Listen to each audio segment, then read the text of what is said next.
It is my great privilege to introduce our guest speaker for tonight's webinar, Colleen Miniuk. Colleen's journey is nothing short of inspiring. She is a self-proclaimed corporate America escapee. She made a remarkable transition from a 10-year career in project management at Intel Corporation to become a full-time outdoor photographer, writer, publisher, instructor, and motivational speaker. Her passion for the great outdoors is infectious, and she has dedicated her life to inspiring and helping others connect with nature. She is originally from Ohio, Arkansas, and Illinois. She now resides in Chandler, Arizona, on the ancestral homelands of the Hohokam. Her path to photography began in 2001 during an introduction to photography class at Chandler Gilbert Community College, initially serving as an outlet from her corporate life. So what started as a career escape soon transformed into a full career. Her work has graced the pages of publications including National Geographic calendars, Arizona highways. Her acclaimed guidebooks such as Wild in Arizona, Photographing Arizona's Wildflowers have empowered photographers and nature enthusiasts alike. Her connection to Acadia National Park is strong after having served as an artist in residence 3 times, which led her to authoring the award-winning guidebook, Photographing Acadia National Park. In addition to her photography, she is passionate about education and leads photography workshops for organizations like the Arizona Highways Photography Workshops and the Nature Conservancy. When she is not behind the camera or teaching, Colleen enjoys a full life of adventure, from camping and stand-up paddleboarding to adult ballet lessons, painting, and savoring life's simple pleasures. So with that, Colleen, I am looking forward to hearing your perspective on photography tonight. Thank you so much, Michelle, for that wonderful introduction. And thanks to all at Singh-Ray for hosting this event and for bringing us all together to celebrate the splendor of the change in season. And thanks to everybody who's online right now. Thanks to those who are listening to the recording. I appreciate you spending your time with us to hear about Autumn's palette, photographing Acadia's beauty through Singh-Ray's filters, through your own lens. I am absolutely so excited to share my love and joy of photographing this magical national park. And I hope through the presentation that you too find your own love and your own joy photographing there, whether you've just come back from there or you've never been there or you've been there a million times like I have. Hopefully this will inspire you to get out anywhere in our beautiful lands and to celebrate the change in season. So today, though, I'm going to focus on Acadia National Park. I'm going to give a very brief introduction to the park, just to get some logistical things out there so you can plan your trip properly. I'm going to talk about several of my favorite locations to experience fall colors. I can't cover all of them, so I wish I could. If I could, we'd be till December and then we'd miss the fall colors. So I'm going to focus on the best places to find fall color within the park. I'm going to talk a little bit about what equipment to use and to bring. I'll show you a summary of equipment, a recommended gear list at the end of the presentation. And as I talk about the different locations, I am going to give you some tips for approaching your subjects in a variety of different lighting conditions, using different filters, using different approaches. And again, whether you're headed to Acadia or maybe somewhere else, all of this should hopefully inspire you to get out to enjoy the season, the change in season. So with that, I had no idea where Acadia was, where I really hadn't even paid attention to where Maine was until my first artist in residency, but it's on the opposite side of the country from Arizona, where I live. Maine is the easternmost state in America. We may think it's the most northern state, but actually it's not. It's 6 behind, let's see if I can get this right. It's behind Washington State, Idaho, Montana, North Dakota, and Minnesota. And it's only 6 by 2 degrees. So it's up there. And so, weather is pretty different than somewhere, say, like in Arizona. They actually have a fall. Acadia is actually located, let me get my annotate tool here. Acadia is located mid-coast. They call it down east. Portland, Maine is one of the main towns. It's one of the places that you can fly into. Bangor is another opportunity to fly in. It's another larger city. Portland is about a 3.5 hour drive, depending on how fast you drive. And Bangor is about an hour and 15, hour and a half to Bar Harbor.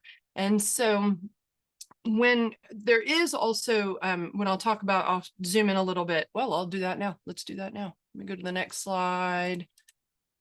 Clear this. There we go. There we go. There is another airport just on the outskirts. It's called the Bar Harbor Airport, right kind of out in this area, which is a little bit closer.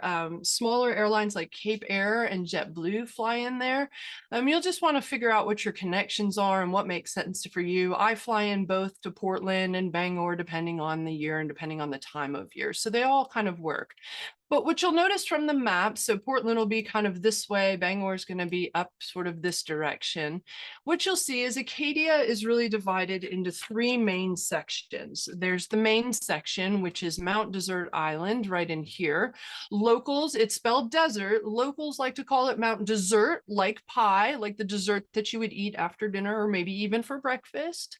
But you won't get voted off the island if you call it desert, like the land we have in Arizona. So, but we call it Mount Desert Island, or MDI for short. This is where the majority of the tourists, the majority of the visitors are going to spend their time is on MDI.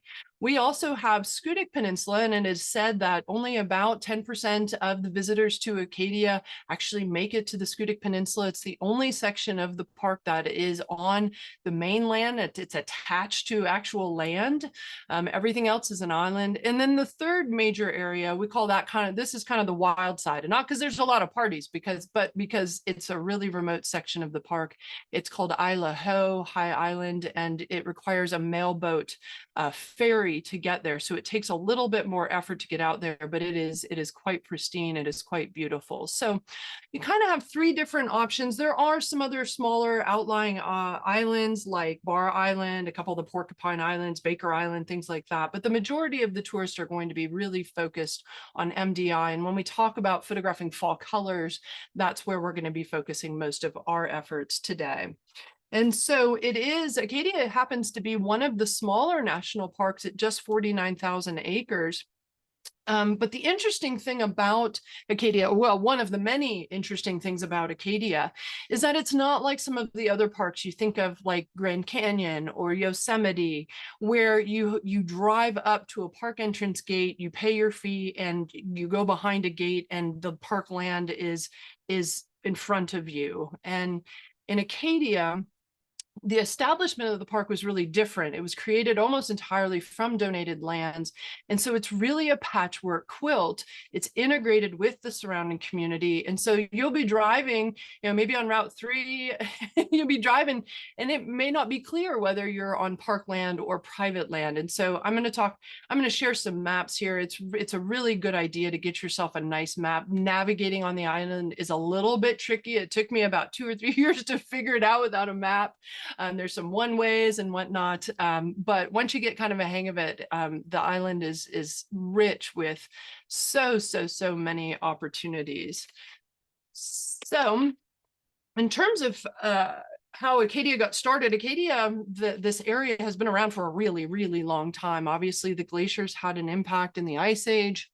But before really the 1600s, the Wabanaki Indians, they called this their home. And so when we visit Acadia, we're visiting the ancestral homelands of the Wabanaki Indians. And they were referred to as people of the dawn, or Pematic. They referred to Mountain Desert Island as Pematic, I'm sorry. And Pematic is really sloping island. And we don't call MDI Pematic anymore, but we do have a Pematic mountain in the park itself. Now, beginning in the early 1600s, more explorers were starting to visit the area, specifically the French, people like Samuel Champlain, Anton, I can't pronounce this, Anton de la Monte Cadillac, maybe that, I don't have a French accent. But Cadillac actually was exploring a fair bit of North America at that time. He ended up founding Detroit. So if you have ever heard of the vehicle, the Cadillac, he's named for the car is named after him. And so Champlain actually called this the island Isle des Monts Desert, island of the desert mountain, which is probably where Mount Desert Island comes from. So around the 1800s, more European, more settlers, more visitors were starting to visit the area. It was still relatively pristine and untouched. The Hudson River School painters, people like Thomas Cole and Frederick Church, started painting there right around the 1840s. And by 1850s, they were starting to show their paintings to people in Philadelphia, Boston, New York City, and people were starting to get really excited about these idyllic meadows and these craggy coastlines and these fantastic panoramic views. And so wealthy businessmen like the Rockefellers, Fords, Vanderbilts, etc., they started coming to Acadia, the land that we now know as Acadia, to summer. They were called rusticators, and they built cottages, which is code for gigantic 8-10 bedroom mansions on the island. And so this kind of became a bit of a playground for not just the rich, but for others as well. And so right around the turn of the century, these prominent people were really concerned that the island was going to get overrun. Imagine what they'd think now. But people like Charles Eliot, who was the president of Harvard at the time, met an individual named George B. Dorr, who was a preservationist. They decided that they were going to start collecting donated lands. And so they started kind of going around for the purpose of preserving the island. And by 1916, they had gathered about 6,000 acres. And so President Woodrow Wilson declared the Sur de Monts National Monument. And in 1919, the park got redesignated and renamed to Lafayette National Monument. And when that designated happened, it was the first national park established of the east of the Mississippi. It was the first to be created exclusively from donated lands. And the park superintendent was, not surprisingly, none other than George B. Dorr, who is known today as the founder of Acadia. In 1929, and this is kind of a funny part of history, in 1929, the park was going to acquire a good chunk of lands that we now know as part of the Schoodic section of Acadia. And the owners, the Moore family, the Moore heirs, made two demands before they were willing to transfer this land to the park. And the first was that it would remain a public park and that it would promote scientific research. The second part of this was that the park should be named to something less French. And and it cracks me up how they came up with Acadia. I'm not sure, but they did. And so in 1920, those lands were acquired by the National Park System and gifted to Acadia. So there are disputes where Acadia came from. It may not have been French. It may have come from the Arcadia region in Greece. Maybe the R got dropped out of the word at some point. A lot of people sometimes even still today call it Arcadia. There is no R. It's just simply Acadia. More likely, it's probably it probably comes from an adoption of an old town in Quebec, Canada, which was La Acadie. It's possible that that's a French interpretation of a Wabanaki word meaning the place. There's also rumors that the first settlers to MDI may have translated this term to heaven on earth. And that's what I've come to know it as, is heaven on earth. And I first applied sight unseen to the Artist in Residence program in Acadia National Park back in 2008. was really an escape for me. I was not connecting well with the Arizona desert. I needed dessert. That's what I needed. Instead of a desert, I needed dessert, Mount Desert Island. And I just needed a creative jolt, and boy, did I get it. So I spent 3 weeks in November 2009, 3 weeks in October of 2010, 4 weeks in January and February 2013. They couldn't get rid of me. I loved it so much. I've now have countless personal trips, workshops. I've now spent close to 500 days in the park, and it really feels like a second home to me. I've made so many great, remarkable memories there, and I love helping others make their own history and they're in this magical place too. So that's what we're going to do today, is help you make your own history in this beautiful, beautiful place. All right, so there is absolutely no bad time to be in Acadia. So anytime you can get there, and I mean even in winter, I love winter. But if you have not experienced Acadia in fall, it is absolutely worth your time, money, and effort to get there. Generally speaking, fall colors start in Maine in late September, and some of you might be getting some of the notifications there. The state of Maine puts out a fall foliage report. It starts a little bit early. On the coast, though, generally we start to see a bit of color late September into early October, all the way through early November. The peak is generally around mid-October, somewhere around the 14th-ish. I've seen it as early as the 9th. I've seen it as late as the 22nd. So it really depends.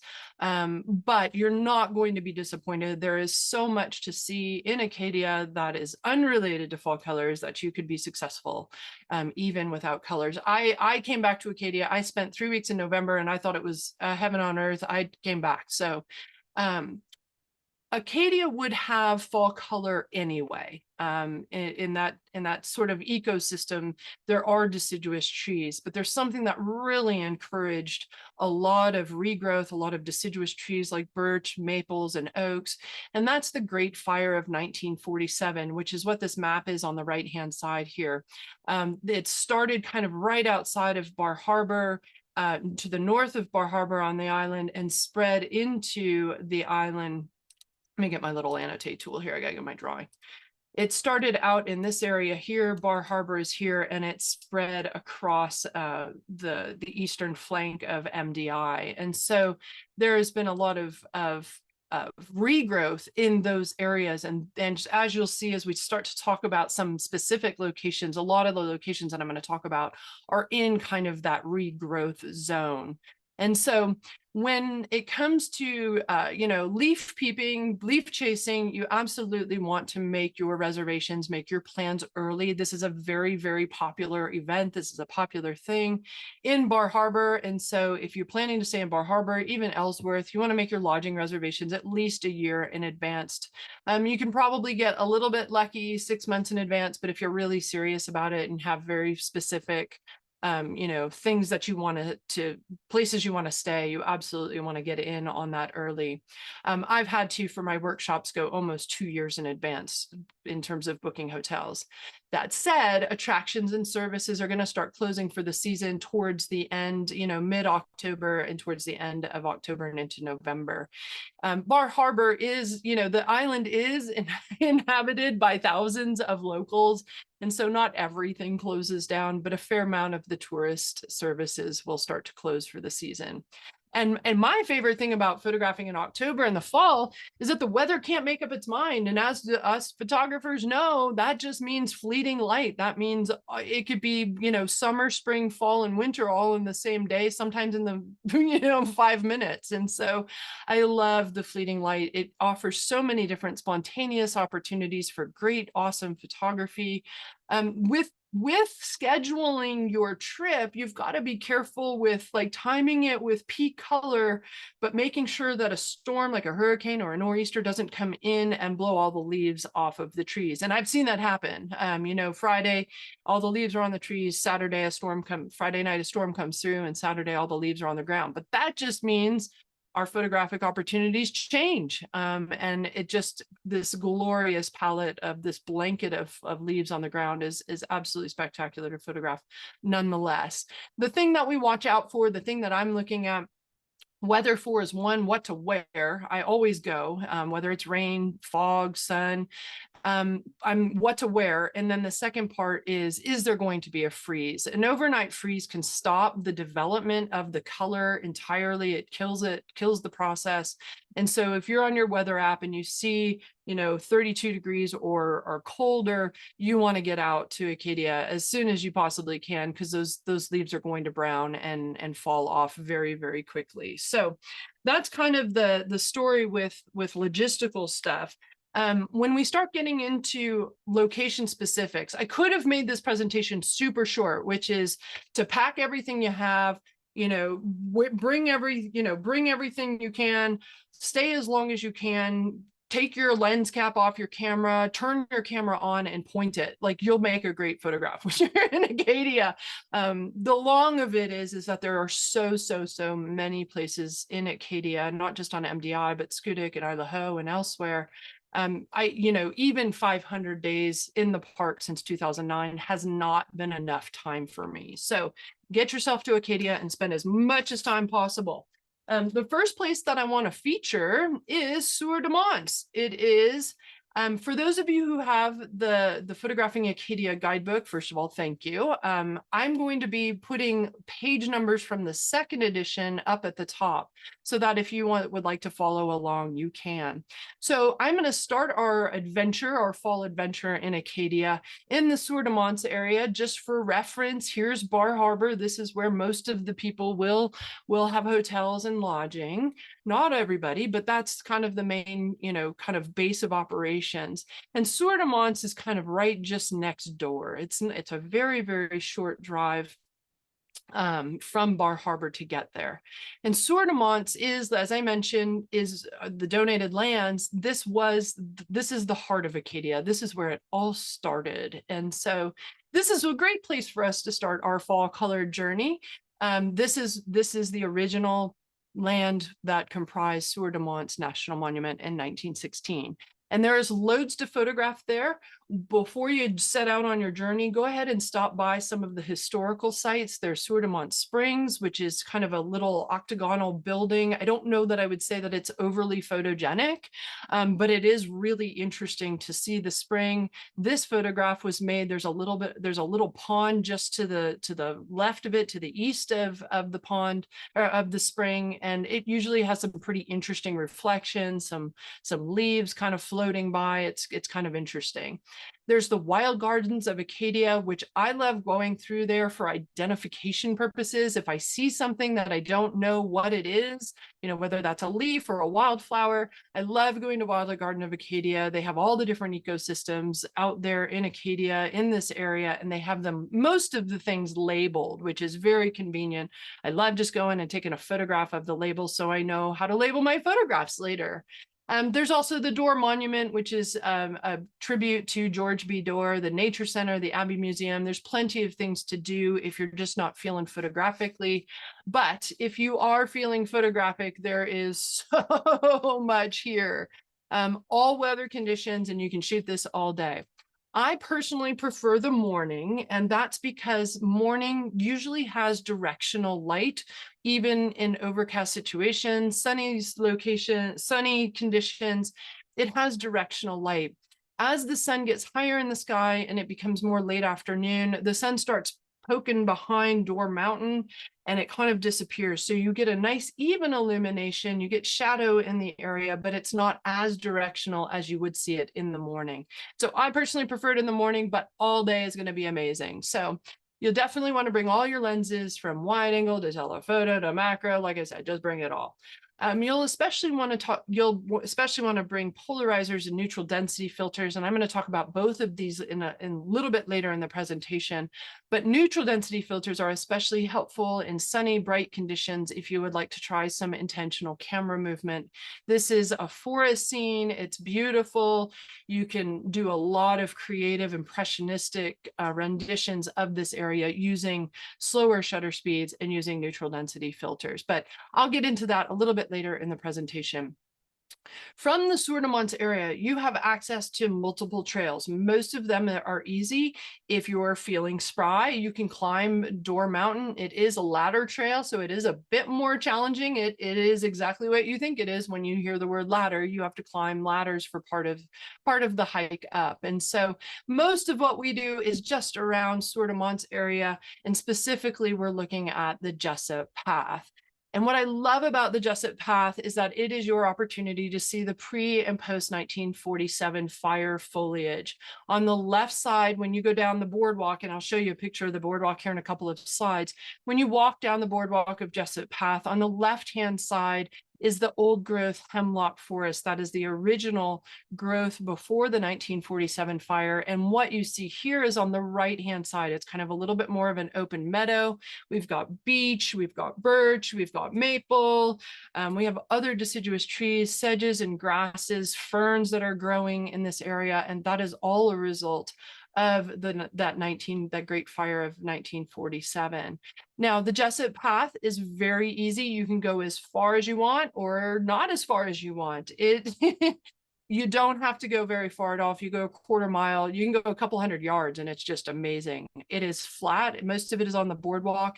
And the rangers do ask that you stay on the boardwalk when you're in this environment, as it is a fragile environment, is still regrowing. And so we absolutely want, as photographers, to not venture into this area. And it does look like there is a path here that is obviously not mine, but we definitely want to stay on the boardwalk. That could be some deer path as well, but we definitely want to stay on the boardwalk.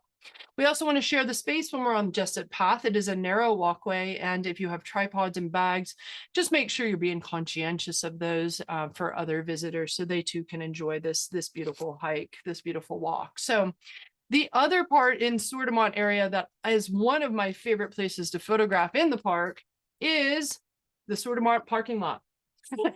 I'm not kidding. It's amazing.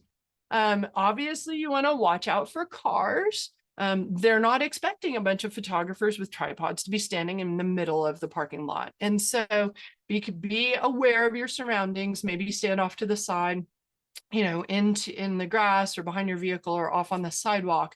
But the Sourdemont parking lot is just rich with fall color opportunities. I like a little bit longer lenses to isolate vignettes, smaller details, and that's mostly because a lot of what you're going to see on the Jessup Path, around the Sourdemont's area, and even in the parking lot, is that there's a lot of distracting backgrounds. We see that a lot in forest scenes, right? And so how do we deal with that? Well, in this particular photograph, we called in a fog bank from Mother Nature, and she answered the call. It was spectacular. So the fog actually drowned out a lot of that busy background, a lot of that forest in the back that would otherwise be somewhat distracting. You can also look for lit subjects against dark shadowed backgrounds. You can look for tighter compositions, and that's where the longer lenses, like telephoto lenses, are a little bit more effective. Even macro lenses would be helpful in this area. And then perhaps consider using selective depth of field, using wider apertures like an f4, f5.6, 6.3, something up to f8 maybe, where you're blurring the background and you're really making your viewer focus on the things that are most important to you. And so when we're out in the field, when we're out in the Sourdemont area, just be mindful that it is a busy forest scene, and those are complicated. Those are hard to work with, but if you're mindful of the background as much as you are as the foreground, I think you're going to be very successful. So one thing to think about, and here's the boardwalk of Jessup Path, and there's just remarkable opportunities all the way along here, including the path itself.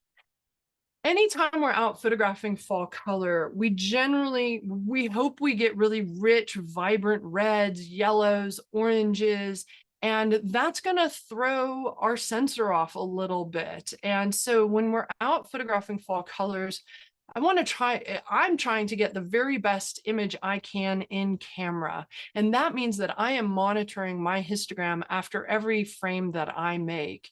And I'm not just looking at the luminosity histogram, which is the single kind of white, or maybe it's a black histogram, maybe it's proactive, or it's in your playback menu, but I am looking at the RGB, the red, green, blue channel, the RGB histograms. The luminosity histogram kind of looks like this. And it is a composite of the 3 color channels, red, green, and blue. And so it is a summary. It is not the full picture. It can be accurate, but sometimes it's not. In this particular frame, it looks like, if I only paid attention to my luminosity histogram, it looks like I have a nice balanced histogram, whether I'm photographing for JPEG format, which is an image format. What we're looking for JPEG is an even distribution of this shape between kind of the edges of the graph.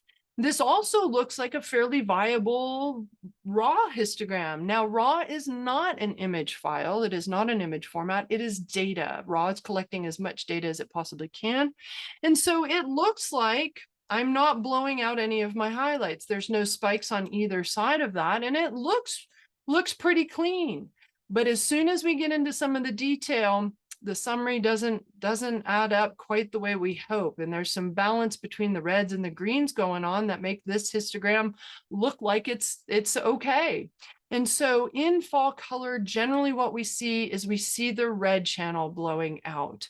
And we will read our RGB histograms exactly the same way you would read a brightness luminosity histogram. So for raw specifically, we want it exposed to the right without blowing out your highlights. So in this case, we've got a red histogram touching the edge of the frame.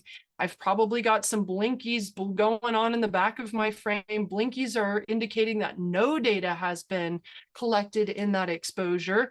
And so how we solve that is we underexpose, we take away light. And we can do that through a number of different ways. If you're in manual mode, you can change your aperture, your shutter speed, your ISO. If you're an aperture, you're going to aperture or shutter speed priority, you're going a program mode, you're going to use the exposure value compensation. There's a lot of different ways to underexpose. The big message here, though, is no matter where your travels take you in fall color, watch your red channel because it can blow out. All right, so onward we go. We are headed to Cadillac Mountain next, and it is another great place. It is kind of down here next to Sourdemont. It is another fantastic place to see the impact of that 1947 fire. Again, it's kind of in that zone. It's a bit different, though, than Sourdemont. It's going to have a much more aerial perspective, a panoramic aerial perspective of a great deal of MDI. It's a phenomenal, phenomenal view. It has become remarkably more complicated to get up there. Spontaneous trips are a little bit harder to make. You know, if you're chasing weather, Cadillac Mountain now requires vehicle reservations from mid-May through mid-October. And I think this year it's the 22nd. I think it was May 24th through October 22nd was this year. But you can get reservations online. You can go onto the website and it'll tell you all about that. Some of the reservations are released a few months ahead of time. Some of them are released 2 days ahead of time. So there's a lot of different rules. I think it's like $6 per vehicle. So it's definitely worth trying for, but it is getting harder to get up there. Like I said, you're going to see panoramic views up there of foliage, of coastlines, of mountains. It's just glorious. I prefer it in sunrise, sunset, and bad weather. I'll show you in the next slide. Sunrise looking from the southeast side, looking east, northeast. This is looking almost due south out towards, this is Otter Cove. This is Otter Point out in here. And this is going to be, I'm going to talk about Gorham Mountain next. Gorham Mountain's kind of out in this direction. And so you have just this beautiful, beautiful view from up there. It also is a fragile environment like the Sourdemont area. And so you'll want to stay on pass, or you can rock hop on the granite. That's fine. Just don't step.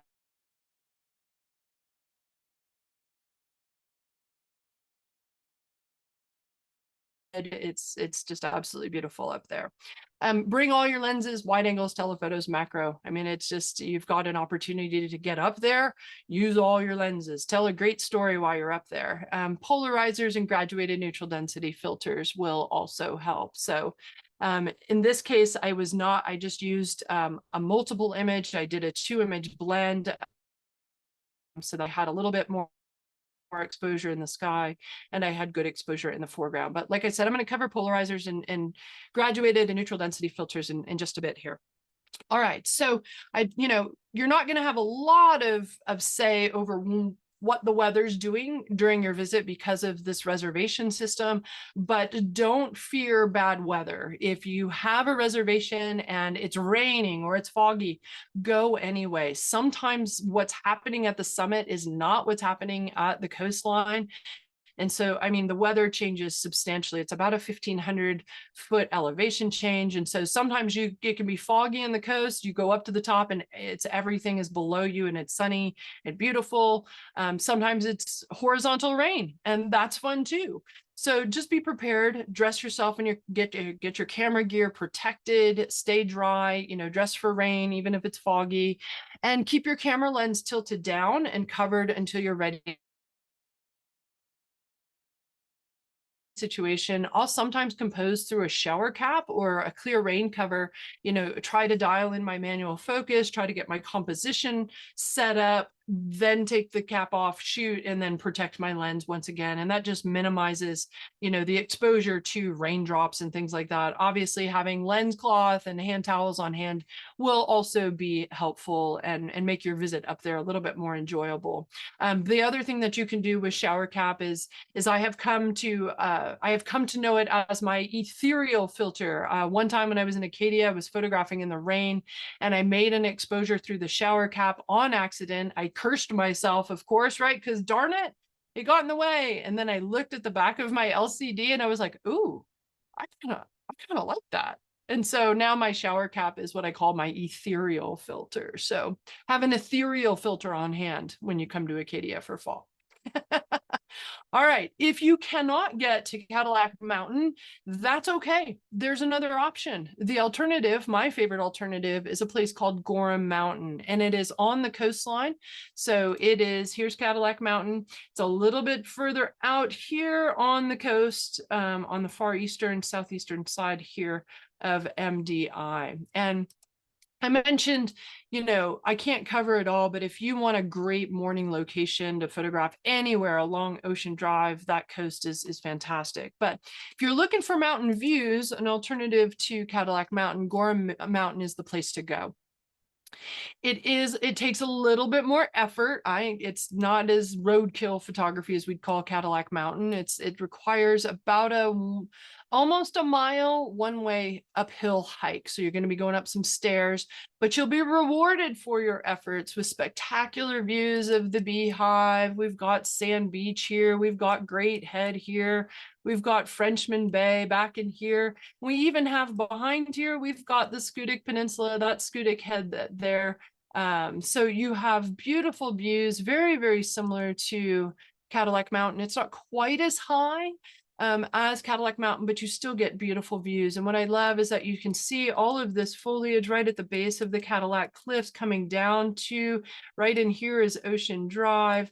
And so you have this beautiful mix of aerial perspective with fall colors, with the sunrise.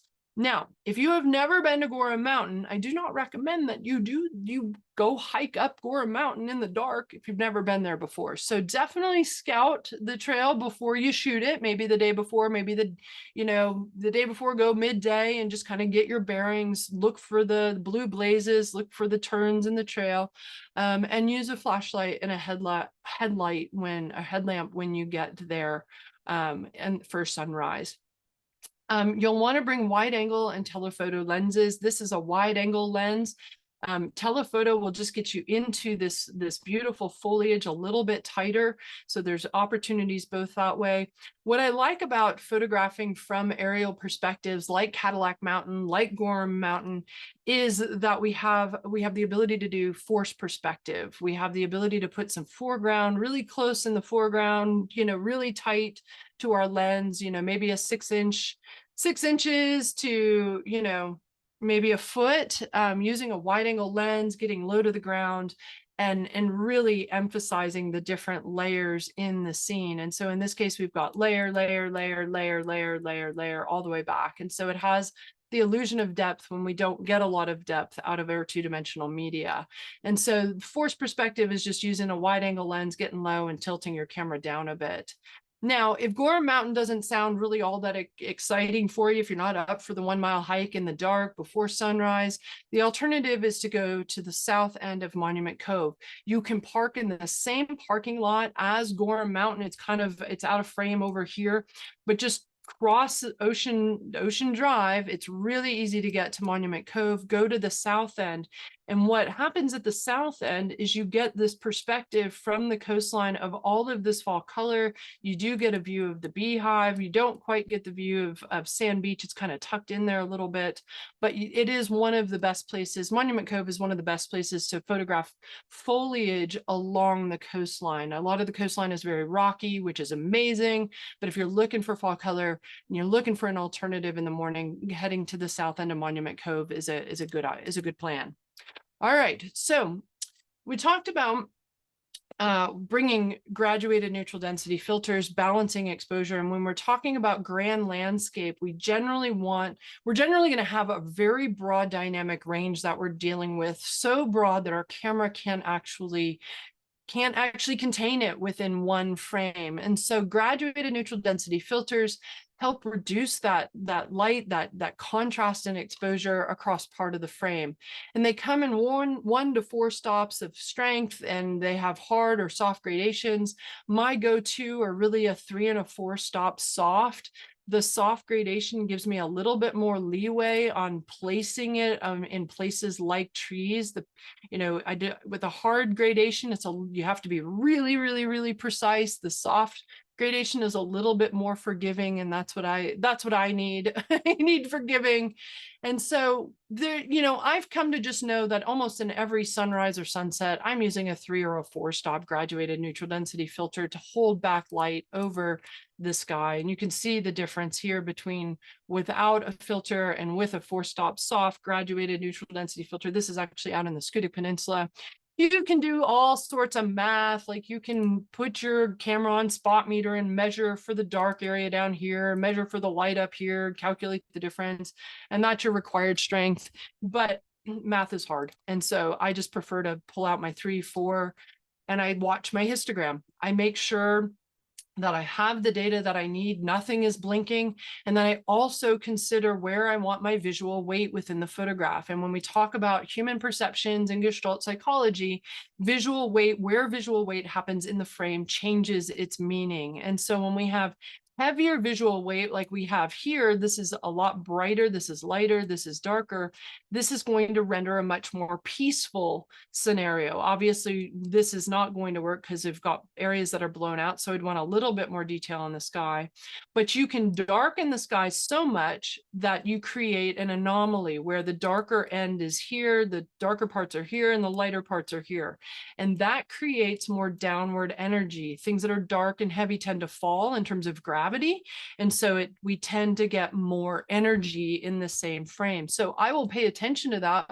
Whether I want super angry clouds, I'll use a 4 stop, or if I just want a little bit, just a little bit of detail in the data, I'll use a 2 or a 3 stop. So that's kind of the deal with graduated neutral density filters. You'll definitely want those when you're photographing broad landscape photographs.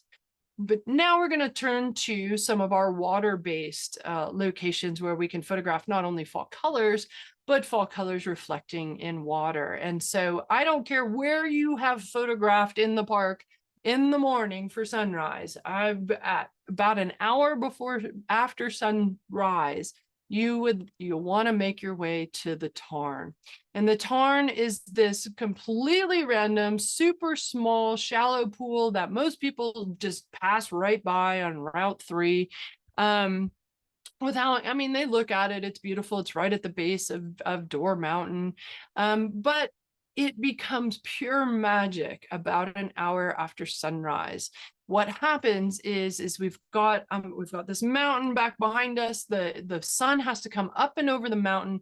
Door Mountain, if you can imagine, is kind of behind here, and the sun rises and hits Door Mountain, which then reflects into the shadow area of the pond. And that shadow on the water lasts for about about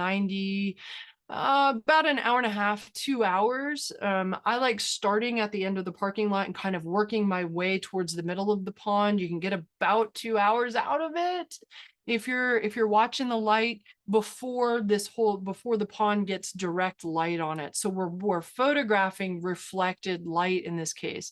All of these rushes, these are all in shadow. The yellow that you see here is reflected light from Door Mountain. And so I prefer, it's got to be sunny for this to happen, right? Of course. So if it's sunny right after sunrise, I generally prefer windless conditions or even just a little slight breeze. You can see the little slight breeze. It makes it a little less of a mirror and a little bit more impressionistic, a little bit Monet-esque. This is what we would call roadkill photography. There's a parking lot. You're going to be standing right on the side of the road. So be careful with the cars. But yeah, it's a really nice place to use longer lenses to isolate different compositions within this particular pond. And with the Tarn, keep it simple. There's a bit of foliage growing right along the road that isn't particularly photogenic, and it's not really a great part of this idea of photographing reflected light. And so you might have to raise your tripod to get a little bit higher to get kind of up and over that. So, but the Tarn is amazing. About an hour after sunrise. If it is cloudy, I'll go to a place called Duck Brook, which is again just kind of outside of Bar Harbor. Duck Brook is this beautiful flowy brook. It's got cascades. It's got a series of cascades flowing beneath Duck Brook Bridge. You can photograph it pretty much any time of day. I prefer morning and evenings. I like it in overcast conditions. There's a short walk down some stairs or rocks to get to the water level. You can shoot it from the bridge just with a little bit longer lens. I prefer wider angle lenses and normal lenses here, a little bit slower shutter speeds. There's an eddy that happens. This swirls because of an eddy coming off of these cascades. And a polarizer and a neutral density filter will help you slow down the water when you're in places like Duck Brook. I'll get to that in a second. Jordan Stream and Jordan Pond are other opportunities. Jordan Stream is going to be similar to Duck Brook. It's going to be a little bit further inland in the heart of Mount Desert Island, or at least on the east side here. And so there's Jordan Stream, Jordan Pond. You can park in the parking lot and get to both of the areas at the same time. So I like to start with Jordan Stream, especially if it's overcast. It's a meandering stream with multiple cascades. The flow is somewhat regulated by a little retention dam right off of Jordan Pond. So it sometimes doesn't have quite the flow of Duck Brook, but it absolutely has plenty of photographic opportunities. You don't have to walk very far. It's no more than about a quarter mile from Jordan Pond. If you want to go to Acadia's first carriage road bridge, the first one ever built, you can go to Cobblestone Bridge with about another quarter mile down the path. But I like a little bit longer lenses in this area. We've got some polarizers, things like that, to help really dial in our shutter speeds, balancing that with reflected light. And I'm going to talk about that tip in just a slide here after I talk about Jordan Pond. Jordan Pond has endless photographic opportunities as well. There's color pretty much once you get down to the pond, it's pretty much everywhere. So bring all of your lenses, go in all weather conditions. I prefer late afternoon through sunset just because of the direction of the light. This is a sunset photograph. This is in civil twilight, so it's a little bit after sunset. I like really photographing this little flank over here. Out of sight, there's another flank over here, which is another cove area, which is absolutely beautiful. But anywhere you walk on the southern end of the shoreline, you're going to get a fantastic view of none other than one of my favorite mountains, the Bubbles. The Bubbles. And so you just walk anywhere along the southern edge of the shoreline, and you'll be successful in terms of finding fall photographic opportunities. Now, one thing to note, and this is kind of true for a lot of places within within Acadia, is that Jordan Pond is a public water supply. So you can't actually wade in the water to make your photographs. So no swimming, no wading, just stay on the rocks and stay on the shoreline. So when we talk about photographing fall reflections, when we're talking about water, the beautiful light, the beautiful color reflecting into the water, a couple of tips is know what you're going for before you photograph it. When we have moving water, sometimes we want a little bit slower shutter speed to show a little bit of movement. With reflection, sometimes we want a little faster to freeze the motion. The easiest thing to do is, as you're standing along the brook, along the stream, is to ask yourself what you're responding to. Are you feeling like it's flowing? Then that would be a slower shutter speed. Are you feeling like you love the structure of the ripples and the way that the movement of the water is happening? Then you probably want a little bit faster shutter speed. And so using your words, if you title your photograph before you make it, that can help. This one is called Bubblelicious because it reminded me, of course it's bubbles, but it also reminded me of Bubblelicious gum with that pink. This is all reflected light. The blue is reflected light from the sky. In this case, I didn't use a polarizer because I wanted to emphasize the color of the water, the reflection in the water. And so when you're getting a little bit tighter, isolate your structure and lines, shapes, colors, and tones, things like that, and add a contrasting visual interest, something like a leaf floating by. In this case, this is bubbles. Life is better with bubbles, right? So add something that gives it a little bit more visual interest than just the flat surface of the water, although that can be equally as beautiful as well. So just some things to think about when you're photographing reflections. You have to be careful with a polarizer. Sometimes you want the reflection, sometimes you don't. Polarizer filters filter out reflected light. Its maximum effectiveness, the filter's maximum effectiveness, is at 90 degrees from the sun if the sun is out. You'll want to turn your polarizer when it's attached to your camera. Keep turning it to the left, counterclockwise. Don't turn it to the right. You'll turn it right off your lens, which I've done before. But you'll either enhance or you'll eliminate the reflection. And it's kind of salt and pepper to taste. Like in this case, what you see here on the top of the surface is the reflected cloud. And so to get rid of that, you would polarize. You turn your polarizer and you can start to see under the water. You can see a little bit more color saturation in the trees. Is that what you want? Maybe, maybe not. It just kind of depends. You can go in between the two by simply turning the polarizer a little bit less or a little bit more. And so you have some good power, some good control. A polarizer can also reduce glare and specular highlights off of leaves and trees. So it's really, really great to use around rocks, water, leaves. Everything looks more saturated. And with fall color, that's helpful. All right, so when you're using a polarizer, though, you want to be cautious about some of the unsightly effects. If you're not paying attention, if you're paying attention, polarizers are amazing, but you just have to be watching that your polarizer is going to reduce light by about 1 to 2 stops of light.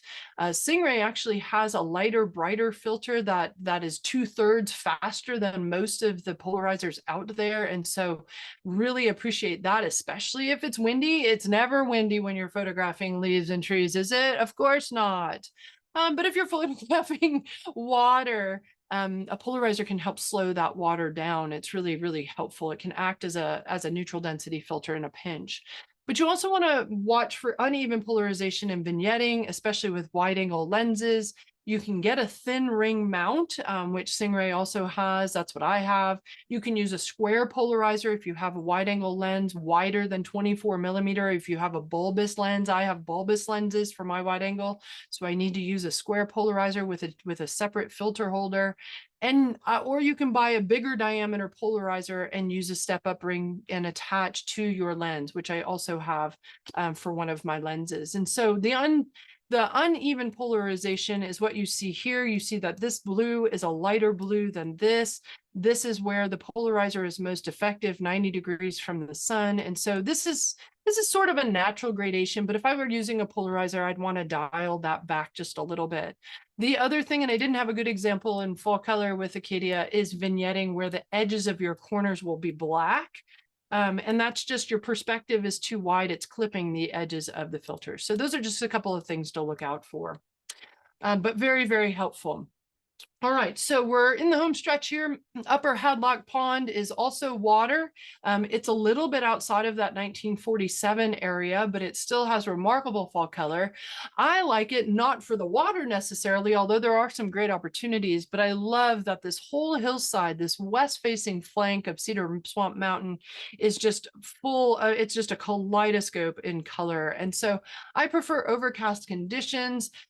Generally in the afternoon, kind of late afternoon, maybe even towards evening, sunset. It's what I would call roadkill photography, where you park your car and you just kind of get out and shoot. You can do a short walk along the Western Shore.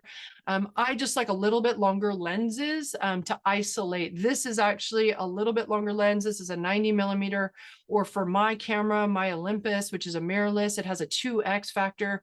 So this is actually 180 millimeter range telephoto for my lens. And so polarizers and graduated neutral density filters are going to help. Polarizers are obviously going to help with that glare off of the leaves here.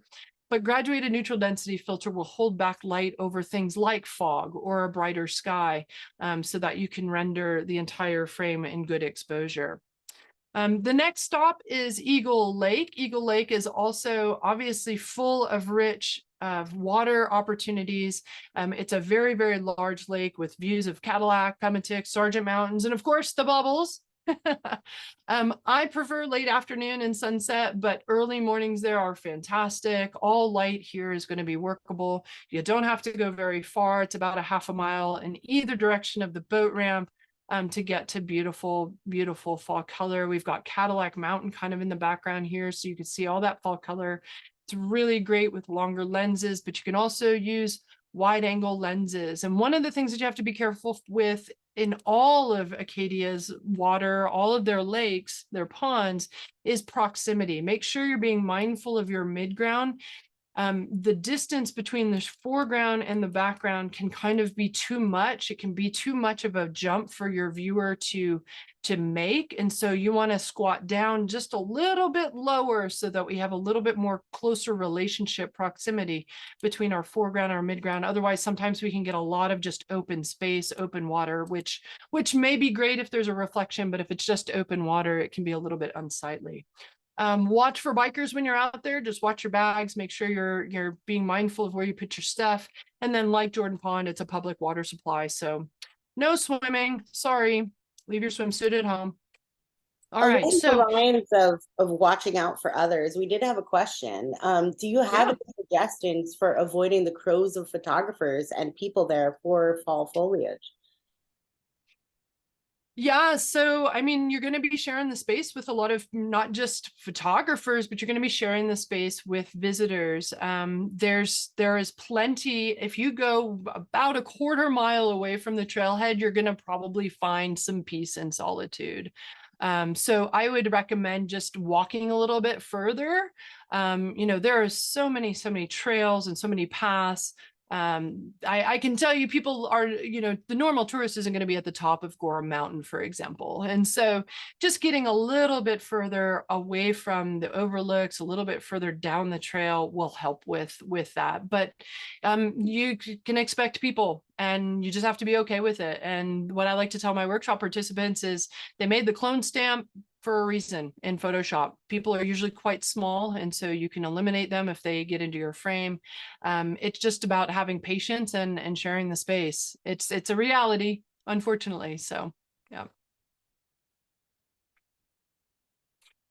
So when I'm in Eagle Lake, I'm in different forest scenes, and this could be in pond situations, this could be on carriage roads, this could be anywhere. I like to try intentional camera movement.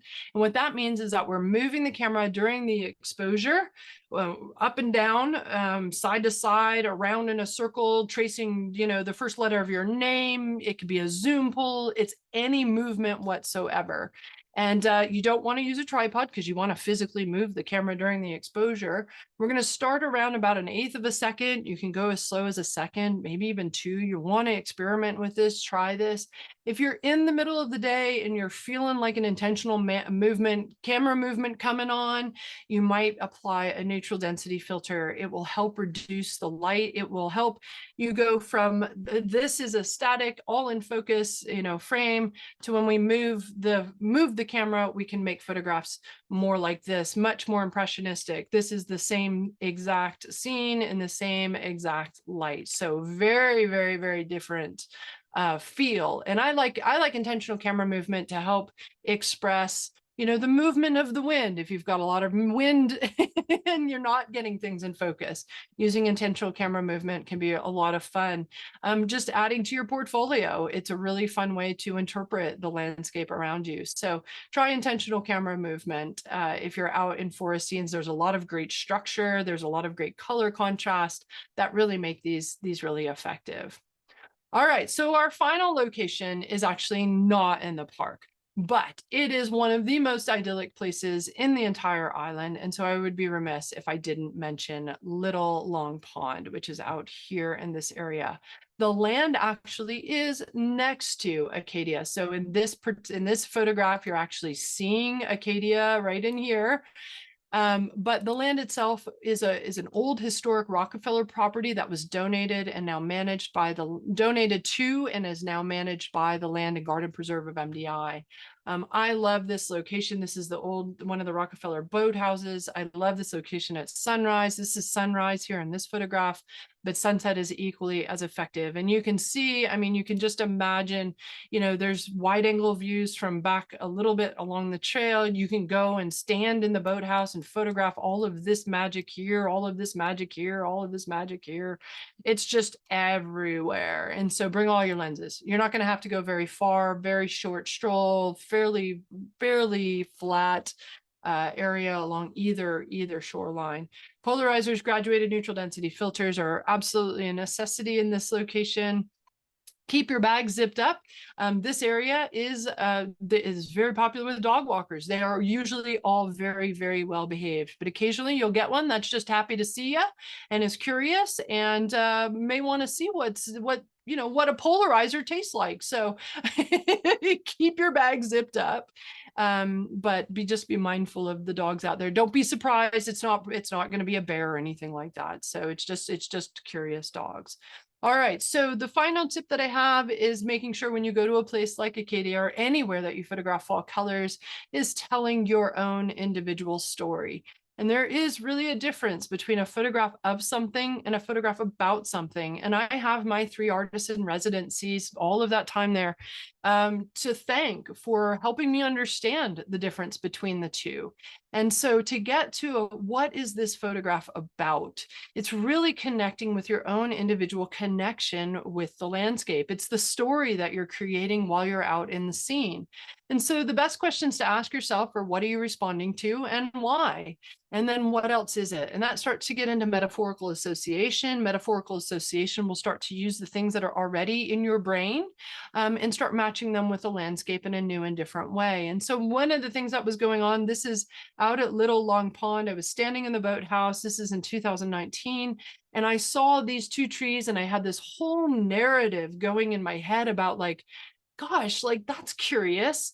It's really curious. Why does this tree have almost all of its leaves on it, and the tree next to it doesn't have any of its leaves? And what happened there to cause that? That really, it was great. I had a lot of thought, and then I was like, wow, and then, we should be choosing wisely. There's this opportunity between, joy and happiness and kind of this stark, maybe not so happy, skeletal kind of thing. And so then I noticed, as I was setting up the composition, I noticed this little evergreen tree at the bottom.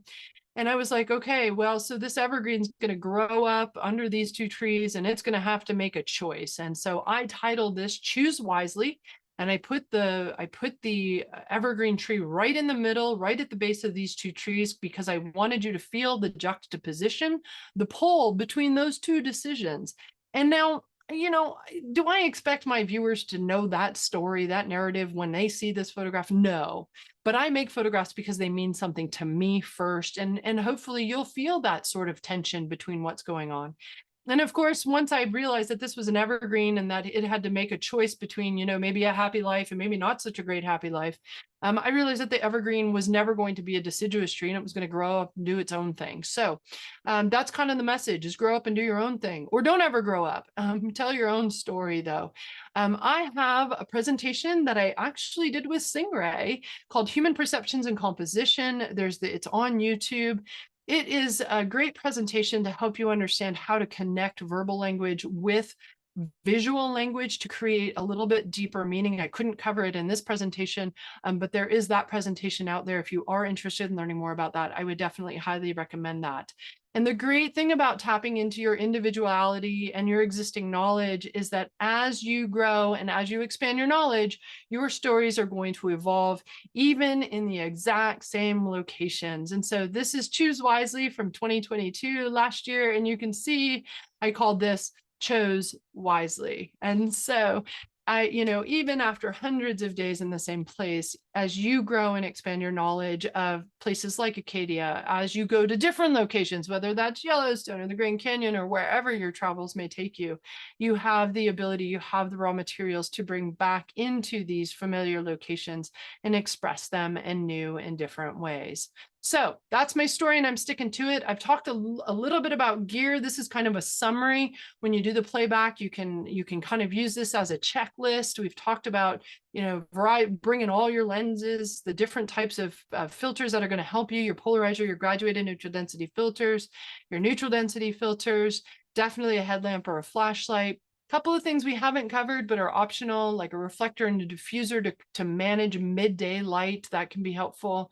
Knee pads and gardening mats. It's a lot of rock out there, so if you're concerned about your knees, definitely bring some knee pads or a gardening mat. And then a Hoodman hood loop. If it's really bright out, a Hoodman hood loop can help you kind of focus in on your LCD screen, kind of provide a shade over your LCD screen to help you to see your compositions and to see your histogram especially. So if it's raining, these are some things that you might put into your backpack. I always get ready. I always have things for rain because you just never know what the weather is going to be doing. So in addition to the backing list, these are some resources. And of course, I'm going to shameless self-promotion. I'm going to obviously recommend my guidebook, Photographing Acadia National Park, The Essential Guide to When, Where, and How. It came out with a second edition, which has a lot more of the creative aspects that I learned in between my first edition and the second edition. This is really my love letter to the park. This is the book that I wished I would have had when I was there in my artist in residency. And it is hopefully a guide that you all put to great use, get those pages worn out, to help get you in the right place at the right time, to get your creative juices flowing in these different areas. For the individual who asked about avoiding the tourists, I do have in the back of the book kind of off the beaten path locations, which could be helpful if you're not excited about going to some of the more iconic locations. And there's a lot of other different resources in terms of historical. I love The Carriage Roads of Acadia by Diana Abrell. I love Mr. Rockefeller's Roads, Acadia, The Complete Guide to Acadia National Park. And then some of the techniques I've had to go through fairly quickly today. On my Dear Bubbles column, dearbubbles.com, I have a couple of different more technical explanations of things like how to photograph fall color, how to use a polarizer, when to use a polarizer, how to use graduated neutral density filter.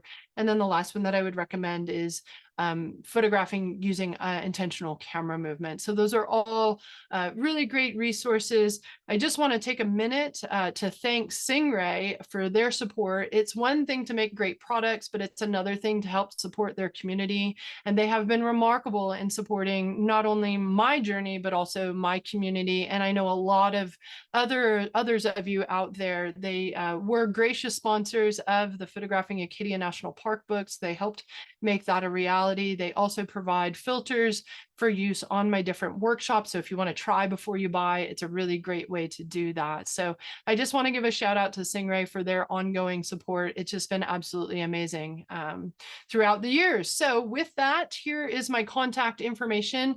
If you would like to learn more about my Acadia workshops, I go there generally, I go there every October, and sometimes I go in the winter and some other times, but you can jump on my website, www.colleenminiuk.com. If you have any questions, that's my email. I'm going to take questions here in a second. You can pick up the guidebooks at analemmapress.com, which is my publishing company, and the rest of the social media. Let's be friends. So I'll go ahead and stop sharing and see if anybody is still awake. See if there's any questions. Before we get to their questions, you mentioned bubbles and dear bubbles a few times. Is there a history there? Why dear bubbles? Bubbles is one of my many nicknames, and it really evolved. Actually, it evolved from Acadia.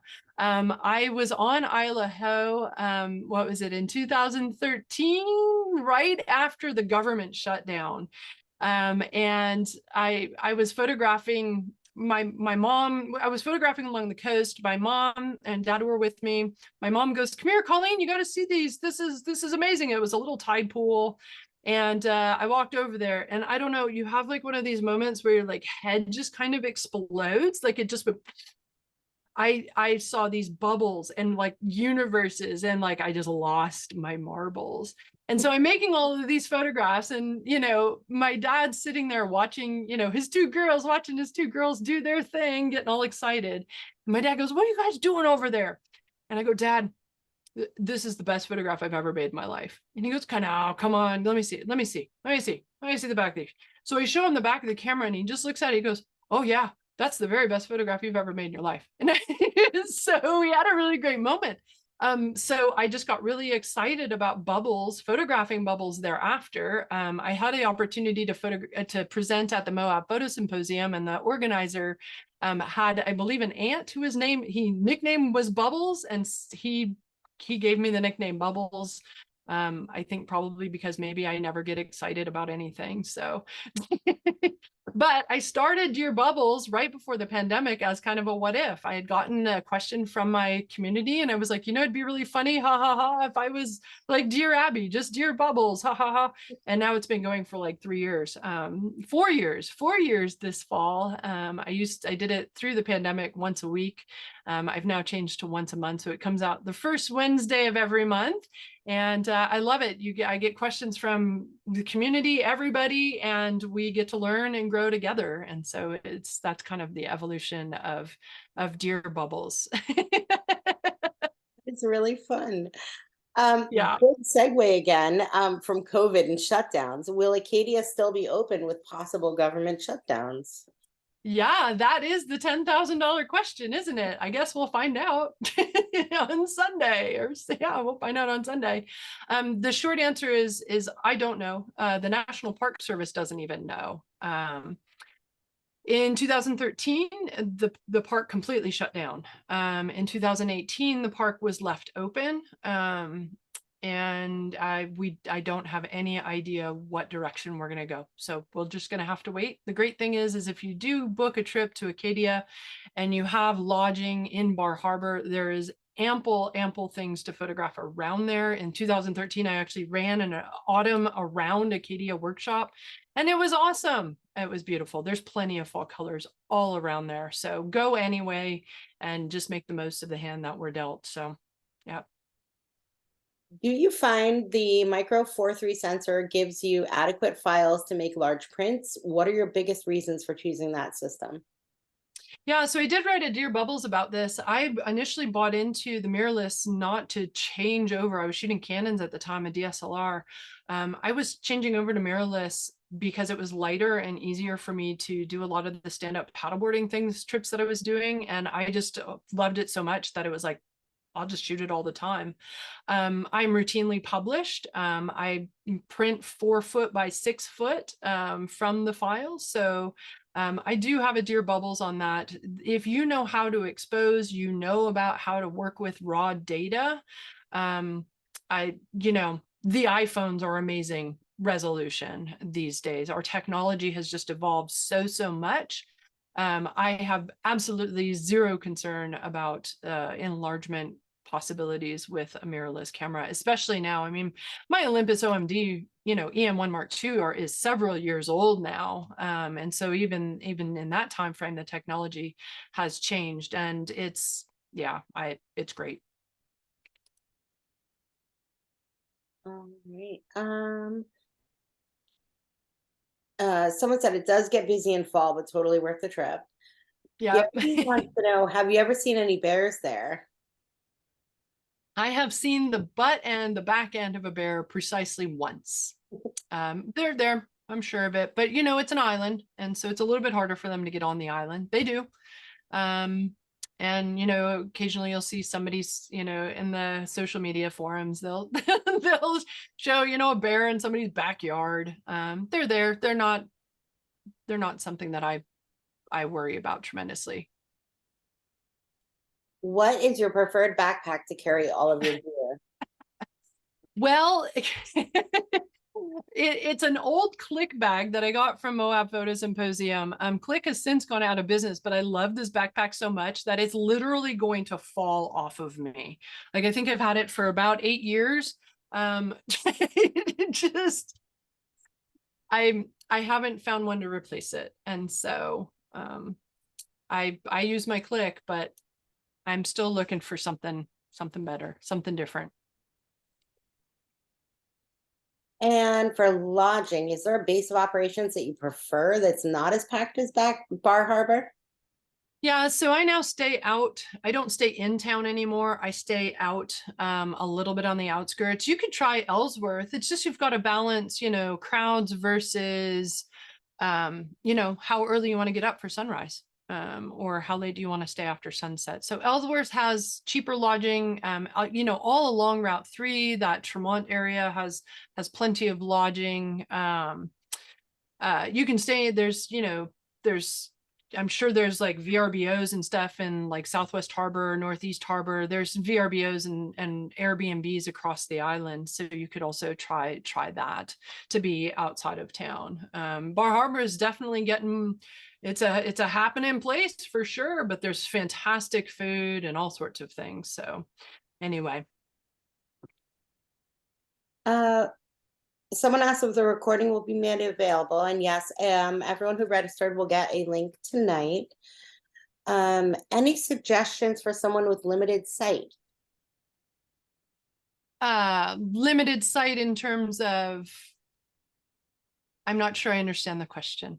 Yeah, I'm wondering if it's limited vision, and this is oddly enough something I have a lot of experience with. I've worked with a lot of people with low vision, people who are blind. I know a lot of companies who make custom systems. If that is the question, and you can chime in as the resident photographer, Colleen, I'm thinking like a separate display connected to the camera where you can view your photo in a larger space. That's a great suggestion, Michelle. A lot of the newer cameras, a lot of the newer technologies, you have the ability to connect Bluetooth wireless. And so you could actually see that on your phone. I can actually make a photograph from my phone if I want to, from the Olympus system. And like I said, my Olympus system is a bit older. So the newer technology would be amazing with that. I would think that would be a very, very great thing to do. Yeah.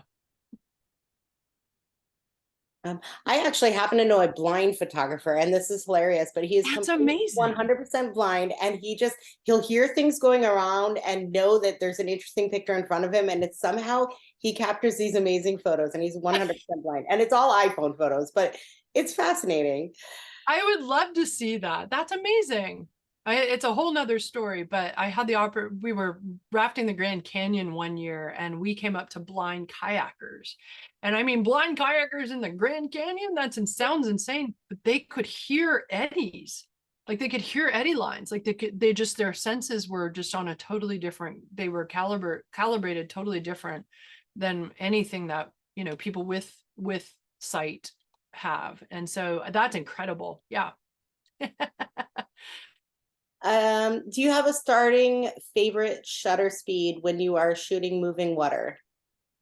I do. I generally shoot around 1/8 of a second. And what I'm trying to go for there is a little bit of, I want the movement, but I want to retain structure.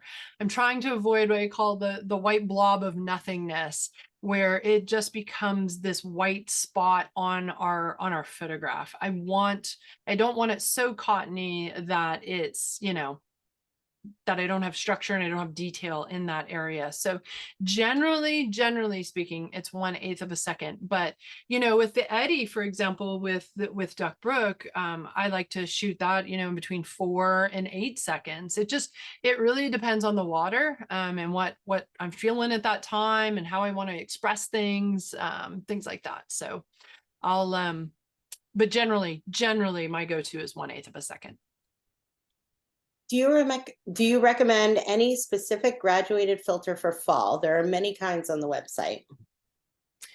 So, I mean, graduated neutral density filters, for fall, for any time, not just fall, I would say just in general, if you're just getting started out, I would recommend a 3-stop soft.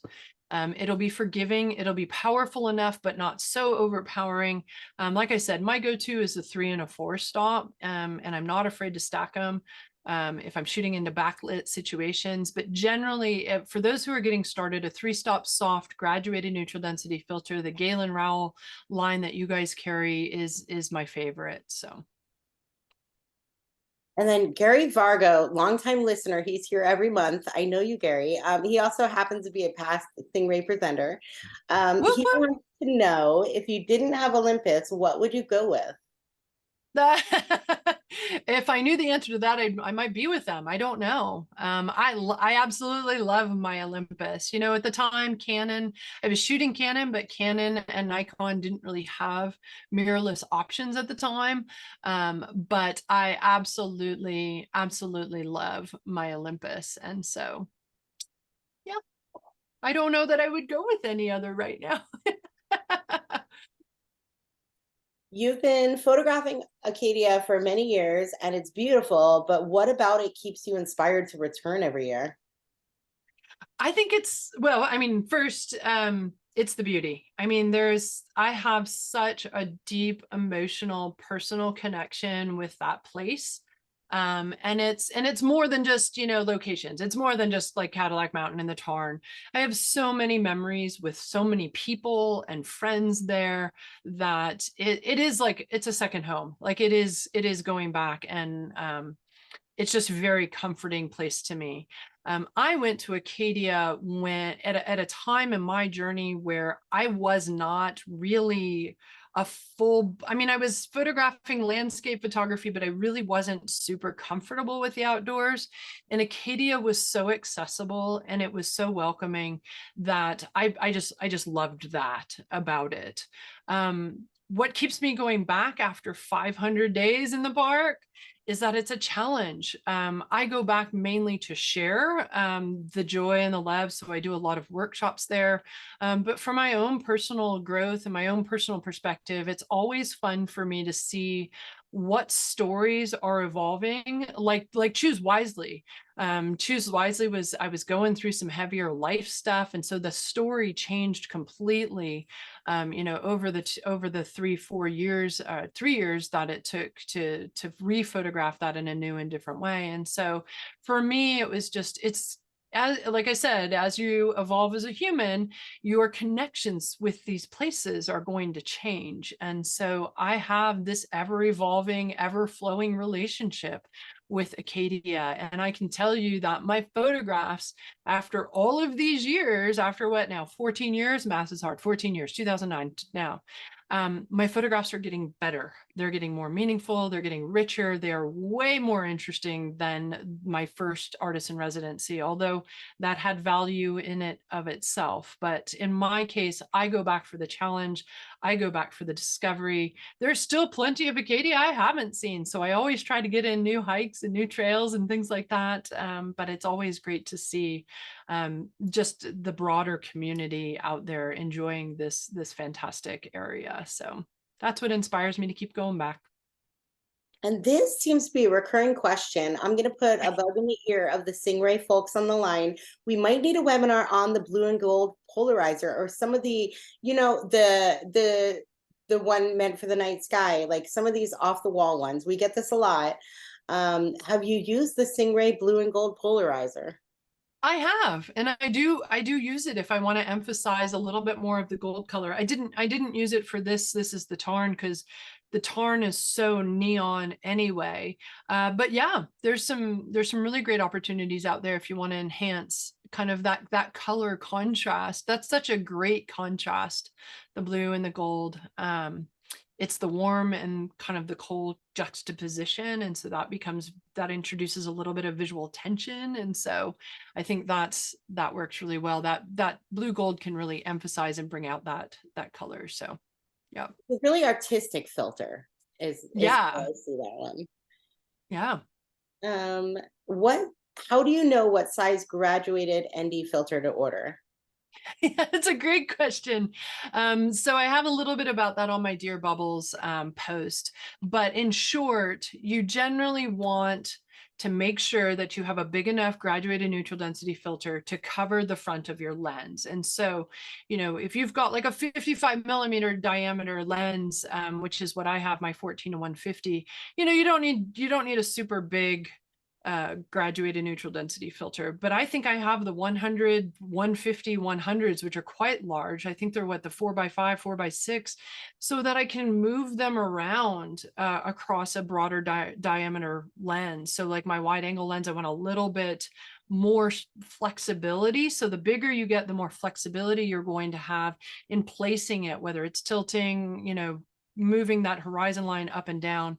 I would definitely not go small. I would just make sure that you understand what the diameter of your lenses are, your broadest diameter lenses, and then try to go a little bit bigger than that, just so you have some flexibility.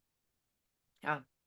And when is the best time to go? When does color start to fade? Are there newsletters that you subscribe to so that you know ahead of time? Yeah, there is a main fall foliage, and I should have added that, but they send an email out once a week. The color is mid-October, and every year is different. So like I said, we've had peak as early as the 9th, we've had peak as late as the 22nd. But generally, if you're kind of, in that second week, you're probably going to see some color. The first week of October is you'll see color. It's just not going to be super developed. And same thing with like the 3rd and the 4th week, you'll see color. It's just not going to be maybe not quite as many leaves on the trees, but there'll be plenty of leaves on the ground, and that's equally as exciting, as interesting, at least to me. So, you've got to time it with the freeze, you've got to time it with storms. It's a little bit of a crapshoot. So the best time to go is mid-October. But really, like I said, any time is going to be a great time to be in Acadia. And Lisa said she lives in New Hampshire, and they're predicting that fall will last a week longer than usual this year. Yeah, I've heard similar things. They've been having that area has had, I don't know about New Hampshire, but I know Maine in particular has had just a phenomenal amount of rain. They have had very warm days, and they're starting to get in that 50s, 40s time, that temperature range. We gotta watch so that we don't get a freeze.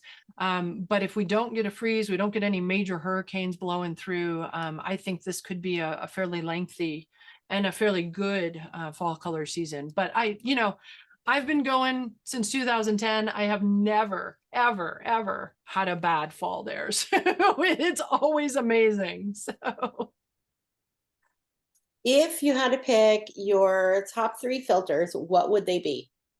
oh polarizer for sure. Polarizer. I use polarizer all the time. Thin mount. because I use it with a little wider angle lens. Thin mount, gosh, it's going to be hard between a 3-stop or a 4-stop. I think I would go with a 4-stop right now, just because I'm a little bit further down in my path and I love angry skies. I love pissed off clouds. So 4-stop, soft, graduated neutral density filter. And then I love my very ND, my 2 to 8 stop, my Singh-Ray, very ND. I love the flexibility. I have a very specific shutter speed in mind, and I can just dial that thing right in when I'm photographing movement. So those would be my 3. I have more than that in my bag, but those are the 3 that I use the most. Do you handhold your ND filters? Oh, who's asking? The filter That's police? Susan. Are the filter police asking? Not always. Most of the time I have a filter holder, but I am guilty. I do handhold my filters sometimes.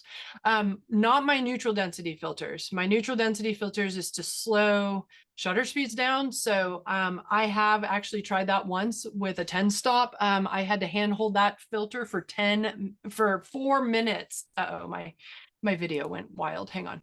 I had to hold that for 4 minutes, and I vowed I'd never do that again. So my graduated neutral density filters, I will handhold occasionally. But my neutral density and my polarizers are screw on. So no, I don't handhold those.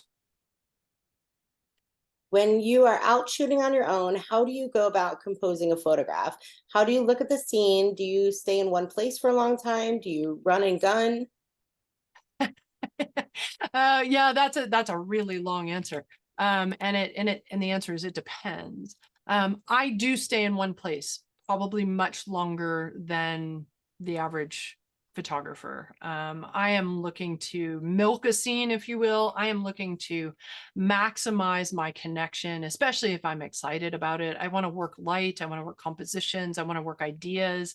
And so I definitely approach. I'm not generally a run and gun kind of photographer, although that's not, I've done that before. I've you know, I've chased rainbows before. So it just really depends. How do I go about composing a photograph? I don't know that we have enough time in the day to go through that. But I would definitely recommend going to that Singh-Ray presentation about human perceptions and composition. That's 40 minutes. That's an hour-long presentation about how I look at things, how I use human perceptions and not rules to compose things. So in general, really on a kind of a quick scale, I'm asking myself what I'm responding to and why. I'll title my photograph before I shoot it. I try to get some words, and then I try to match my composition to fit that, to match that meaning, so that I convey it visually. But that presentation will give you kind of all that background. It's a really long answer, I think.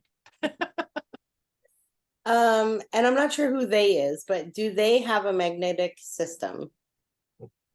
I know that there are some companies out there that have a magnetic, like you attach the filter via magnets, versus like screw on. I have tried those and I have not had great success. I have tried them and I have lost filters because of that. And it's not so much that the magnets are not strong enough. The magnets are. It's that I can be clumsy and I hit it. I'll hit it and it falls off. And so I'm not super excited about magnetic systems. Even they have the magnetic attachments, which is what I've used, the magnetic kind of rings that attach between your lens and the filter. I've not really had great success with that. And to be honest, at this point, it kind of scares me. So I love the screw-ons, as long as you don't screw them off. Perfect. I think that's about it. Thank you so much, Colleen, for being with us tonight. I love hearing you talk and the storytelling way that you have to describe your journey in photography. Well, thanks so much for having me. I hope that everybody has taken away some new ideas about photographing fall, and maybe even got inspired to photograph fall in Acadia National Park. If you are, I'll see you out there. So thank you. Thank you, everybody. Whoop.